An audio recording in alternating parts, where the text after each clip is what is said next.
नमस्कार। मैं राजनीतिक परिवार में पैदा हुआ।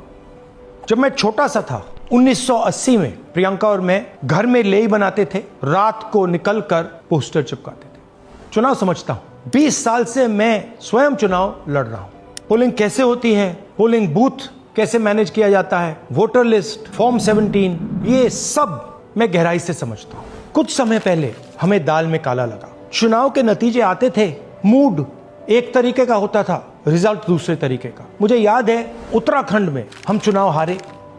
बाद में मैंने कैंडिडेट से पूछा कि जहां रोड शो हुआ था वहां जाके देखिए हमें कितने वोट मिले। हजारों लोग आए थे, पोलिंग बूथ में किसी ने वोट नहीं किया। यह असंभव था, यह हो ही नहीं सकता। उसके बाद छत्तीसगढ़ और मध्य प्रदेश के रिजल्ट, हमें लगा कुछ ना कुछ गलत हो रहा है। 2018 में मध्य प्रदेश में चुनाव होता है, हम जीतते हैं। हमारी सरकार चोरी हुई थी। 2023 में चुनाव होता है, मैंने अपने आंखों से भारत जोड़ो यात्रा में देखा, भयंकर एंटी इनकम्बेंसी, और हमें 65 सीट मिलते हैं। इम्पॉसिबल, हो ही नहीं सकता। और फिर महाराष्ट्र में पहली बार हमें सबूत मिला। विधानसभा और लोकसभा के बीच में जादू से नए वोटर आते हैं, और जहां भी इन नए वोटर्स ने वोट किया वहां वोट बीजेपी को गया। महाराष्ट्र चुनाव के बाद जब हमें डाउट हुआ, हमारे गठबंधन के सारे नेताओं ने प्रेस कॉन्फ्रेंस किए और हमने इलेक्शन कमीशन से कहा कि आप हमें वोटर लिस्ट दीजिए, वीडियो रिकॉर्डिंग दीजिए। इलेक्शन कमीशन ने मना किया। ना उन्होंने हमें वोटर लिस्ट दी और ना उन्होंने वीडियो रिकॉर्डिंग दी। डाउट हुआ, क्यों नहीं दे रहे, क्या कारण है? तो हमारे दिमाग में सवाल उठा, क्या इलेक्शन कमीशन बीजेपी की मदद कर रहा है? क्या इलेक्शन कमीशन ही इलेक्शन को चोरी करवा रहा है? इसके बाद हमने एक टीम सेटअप की और हमने उन्हें कहा कि आप जाइए, एक कंस्टिट्यूएंसी में जाके ढूंढिए, सच्चाई ढूंढिए, किस प्रकार से चीटिंग की जा रही है, किस प्रकार से यह काम किया जा रहा है और कौन कौन इस काम को कर रहे हैं। सबसे महत्वपूर्ण बात यह है कि इलेक्शन कमीशन डिजिटल डेटा नहीं देता है, फिजिकल डेटा देता है। मतलब लाखों कागज में वोटर लिस्ट दे देगा, मगर डिजिटल वोटर लिस्ट किसी को कभी नहीं देता। क्यों नहीं देता? कारण क्या है? कारण है कि अगर डिजिटल डेटा मिल जाए तो इलेक्शन कमीशन की सच्चाई पूरे देश को पता लग जाए। हमने टीम को बताया, मैंडेट दी कि आप जाके चेक कीजिए, आप 5-7 सीटों पे पता लगाइए कि चीटिंग हुई, और अगर हुई तो कैसे हुई। टीम ने हमें एक दिन बताया कि 5-7 सीटों पे काम किया ही नहीं जा सकता। क्यों? मैंने उनसे पूछा क्यों नहीं किया जा सकता। उन्होंने मुझे ये कागज दिखाए। ये जो कागज हैं, ये एक लोकसभा के कागज नहीं है, ये एक विधानसभा के कागज है, और इन कागजों को हमने मैन्युअली सॉर्ट करना पड़ा। और पूरा का पूरा काम जो हुआ है, इसमें 6 महीने लगे हैं, और एक असेंबली सीट में हम ये काम कर पाए हैं। क्यों? क्योंकि डिजिटल डेटा नहीं दिया जाता। अगर इलेक्शन कमीशन ने हमें डिजिटल डेटा दिया होता तो हम ये कार्रवाई पूरे देश में, हर लोकसभा में, हर विधानसभा में 15 मिनट में करके दिखा देते। हमारे पास अनलिमिटेड रिसोर्सेज नहीं है, इसलिए हमने ये रिसर्च सिर्फ एक लोकसभा में, एक विधानसभा सीट में की। मगर मुझ में अब पूरा भरोसा है कि ऐसी 100 से ज्यादा सीटें हैं हिंदुस्तान में। जो यहां हुआ है उन सीटों में भी हुआ है।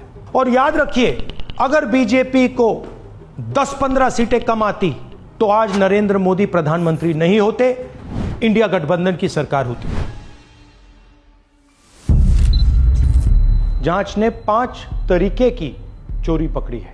डुप्लीकेट वोटर, जिसका मतलब एक वोटर के नाम वोटर लिस्ट में अनेक जगह आ रहे हैं।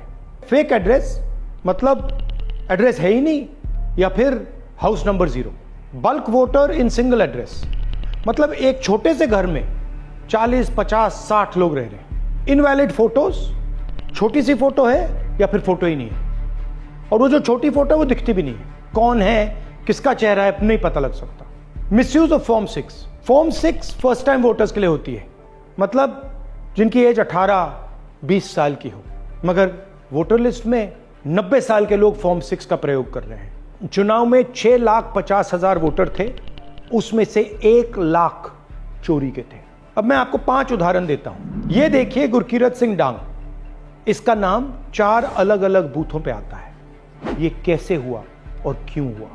एक और उदाहरण, विशाल सिंह, वाराणसी में वोटर लिस्ट में नाम है और बेंगलोर में 2 बार वोटर लिस्ट में नाम आता है। क्या ये वाराणसी में वोट कर रहे हैं या बेंगलोर में वोट कर रहे हैं या दोनों जगह वोट कर रहे हैं? एक और उदाहरण देखिए, हाउस नंबर 0। तो आपने कभी सुना है हाउस नंबर 0? हमने तो नहीं सुना था, मगर बेंगलोर में हजारों हाउस नंबर 0 हैं वोटर लिस्ट पे। हाउस नंबर 35 की कहानी सुनिए। छोटा सा घर है, ज्यादा से ज्यादा 4 लोग रह सकते हैं, मगर इस 35 में 80 लोग वोटर लिस्ट में रजिस्टर्ड है। ये ईआरओ ने कैसे अप्रूव किया, क्यों अप्रूव किया, पता लगाना है। अच्छा, अब ये देखिए वोटर लिस्ट, इनकी फोटो देखिए, या फोटो है ही नहीं या फिर छोटी छोटी फोटो है तो दिख नहीं सकती। इन वोटर आईडीज पे वोट दिया गया है। अब मैं आपको बताता हूं शकुन रानी की कहानी। फर्स्ट टाइम वोटर बनी है, 70 साल की आयु है।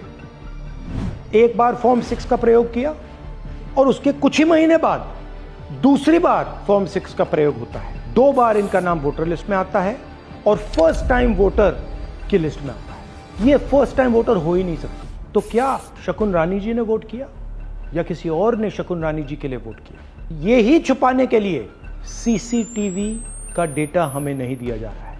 और ये शकुन रानी जी अकेली नहीं है, ऐसे हजारों लोग हैं जिन्होंने फॉर्म 6 का प्रयोग करके 2-3 बार वोटर लिस्ट में नाम डाला है। हमने पहले इलेक्शन कमीशन से इलेक्ट्रॉनिक वोटर लिस्ट मांगी थी, सीसीटीवी फुटेज मांगी थी। उन्होंने अपना काम नहीं किया, हमें नहीं दिया। फिर हमने अपना इन्वेस्टिगेशन कराया, आरटीआई भरे और हमारे पास डेटा आया। भाई और बहनों, सच्चाई यह है कि हिंदुस्तान में इलेक्शन कमीशन और बीजेपी मिलकर इलेक्शन चोरी कर रहे हैं। यह पूरा का पूरा सबूत ब्लैक एंड व्हाइट में आज हमने आपको दिया है। इलेक्शन कमीशन जानता है कि हमने उनकी चोरी पकड़ ली है, इसीलिए एसआईआर आया है। यह एसआईआर जो है इंस्टीट्यूशनलाइज चोरी है। इलेक्शन कमीशन खुलकर बिना डरे बीजेपी के साथ मिलकर चोरी कर रहा है। और ये जो एसआईआर है, इसका लक्ष्य गरीबों का जो हक है, उनका वोट जो है, उनसे चोरी करने का है। मैं आपको एक और बात बताना चाहता हूं। इस पूरी इन्वेस्टिगेशन में हमने वोटर एडिशन को देखा है, मगर जितना एडिशन होता है शायद उससे ज्यादा डिलीशन होता है, सबट्रैक्शन होता है। तो ये सिर्फ एक मेन तरीका हमने पकड़ा है, दूसरे तरीके पे हमने इन्वेस्टिगेशन की ही नहीं है। मैं इलेक्शन कमीशन और इलेक्शन के ऑफिसर्स को साफ कह रहा हूं, आप जो कर रहे हो गलत कर रहे हो, ये ट्रीजन है, देश के खिलाफ है। ये मत भूलिए, टाइम आएगा हम आपको पकड़ेंगे, बचने वाले नहीं हो। It is critical that we expose voter चोरी।